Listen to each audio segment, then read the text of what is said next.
Хайде да отворим коледните подаръци. Денът, в който снимам, е 27. Хора, чакам толкова време да ги отворя, така че хайде да не се бавим повече, да започваме. Първото нещо, с което започвам, не е опаковано, то е от мъжът ми. Добре, де, аз си го харесах, аз си го избрах и си го поръчах. Но просто го нарекох от него. Това е чанта. Просто изключително много ми хареса тази панделка. Като цяло харесвам такъв тип. Така изглежда отвътре. Има няколко джобчета, не са прекалено много. Какво ще кажете? Абе, не знам, на мен много си ми харесва. С мъжа ми правим така от години. Просто за толкова време човек се изчерпва какво да подарява. Ще ви показвам подаръците, които са и за мен, и за Ели. Сигурно няма как да не знаете какво е. Тези кутии на маймунче, като съдържа бамбукова купичка с нейното име, естествено в розов цвят, моят любим. Има включен и ето този лигавник и една лъжичка. Продължаваме с подаръкът от моята колежка. Вижте, това нещо е еленче, по-точно сърничка. Първо като видях си помислях, че това са бомбони. Опа. Всъщност се оказа, че е чай. Хора, аз обичам чай. Също така, знае, че не ям захар. Да си призная, тук има едно сладко, имаше още едно, но другото просто не се стърпях. Изядох си го. Имаме тук супер готината свещ. Знае, че харесвам тези от Пепко.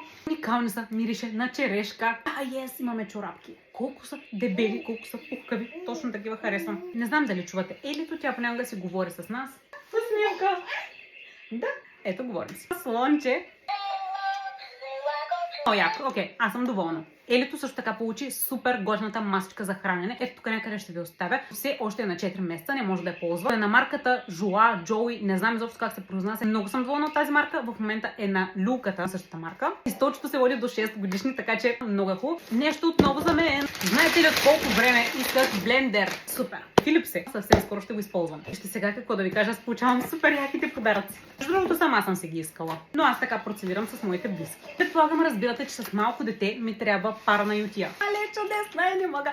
Тя е златна. Аз обожавам златното. Много е тежка. Има между другото 2 приставки, които са опаковани ето тук. Получихме ето това малко Софи. Кажа, някои деца не го харесват, но нашата много я хареса. Отново е за мен и е портфейл. Това е почти същия цвят като чантата ми. Държах да е портфейл, който да се сгъва и да има много места за карти. Всичко останало си е само на Елито. А това е книжка музикална. Не е музикална, а от тези шумящите, извинете. Това тук е гумено. Има огледалце. Това отново е нещо, което аз заръчах. Именно албум Дневник, нашето бебе. Нека набързо да прегледаме. Аз в корема на мама, място за етнографска снимка. Първи дни у дома. Има много места за снимки. Ме хареса ето това родословно дърво. Кичур косичка, моето пъпче, моята длан. Това е интерактивна играчка. Нещо му се натиска тук и трябва да издава звуци. Отзади има крила, които светят. Ето тази гризалка е перфектна за точно този период, в който всичко си пъха в устата и трябва нещо мъничко. Да ви кажа, това е всичко, което получихме за Коледа. Не би ми се искало да искам даже повече. Мисля, че това е предостатъчно. Аз лично съм много доволна от подаръците, които получих. Също така и от тези, които направих. Между другото и за това ще има клип. Надявам се